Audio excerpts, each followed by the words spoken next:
চট্টগ্রাম পটিয়ার একটা মাদ্রাসার ছাত্রকে অসুস্থ হওয়ার পরে তার মা বাবা ডাক্তারের কাছে নিয়েছে পালসের চিকিৎসা করার জন্য। এই ডাক্তারের কাছে নিয়ে যাওয়ার পরে ওনারা জানতে পেরেছে তাদের সন্তান বলাৎকারের শিকার হয়েছে। বাংলাদেশের বিভিন্ন মাদ্রাসায় প্রতিনিয়ত অসংখ্য ছাত্র শিক্ষক দ্বারা বলাৎকারের শিকার হচ্ছে। কিছু বিষয় মিডিয়া আসে, কিছু আসে না। আপনার সন্তানকে কোনো মাদ্রাসায় দেওয়ার আগে একটা বিষয় খেয়াল রাখবেন, যে হুজুরগুলো ওই মাদ্রাসায় থাকে তাদের পরিবার নিয়ে থাকে কিনা, মানে তাদের স্ত্রী নিয়ে যে মাদ্রাসা কর্তৃপক্ষ থাকার ব্যবস্থা করে দিবে ওই মাদ্রাসা আপনার সন্তানগুলোকে দিবেন।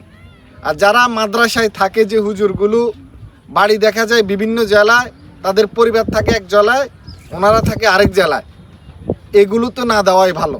কারণ অনেক নামকরা মাদ্রাসা রয়েছে, এই মাদ্রাসা কর্তৃপক্ষ বাধ্যতামূলক তাদের পরিবার থাকতে হবে, পরিবারকে থাকার ব্যবস্থা করে দেয়। এই যাদের পরিবার থাকে তাদের সাথে খুব কমই তারা এই কাজগুলো করে, আর যাদের পরিবার থাকে না ম্যাক্সিমাম দেখবেন তারা এই কাজগুলোর সাথে জড়িত। অনেক পরিবার অনেক আশা ভরসা করে মাদ্রাসায় দেয়, কিন্তু এই হুজুরগুলো এমন কাজ করে বসে, এই পৃথিবীর সবচেয়ে নিকৃষ্ট কাজ। সেজন্য আপনার সন্তানকে কোথায় দিচ্ছেন এই বিষয়টা অবশ্যই আপনাকে খেয়াল রাখতে হবে। কোনো মাদ্রাসা দেখা যায় শুধুমাত্র ব্যবসার কারণে দিয়ে দিচ্ছে, কোনো রকমে দিয়ে দিচ্ছে, কোনো থাকার ব্যবস্থা নেই, কিছু নেই, মানে হজবরল করে শুধু ব্যবসায়িক উদ্দেশ্যে মাদ্রাসাগুলো দিয়ে দিচ্ছে।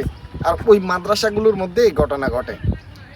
একটা মাদ্রাসা দেওয়ার আগে সকল কিছু চিন্তা করতে হবে, হুজুরদেরকে থাকার ব্যবস্থা করতে হবে, এবং মাদ্রাসার কর্তৃপক্ষ যারা আছেন, দায়িত্বশীল যারা সভাপতি সেক্রেটারি, ওনারা এই বিষয়গুলো ভালোভাবে খেয়াল রাখতে হবে।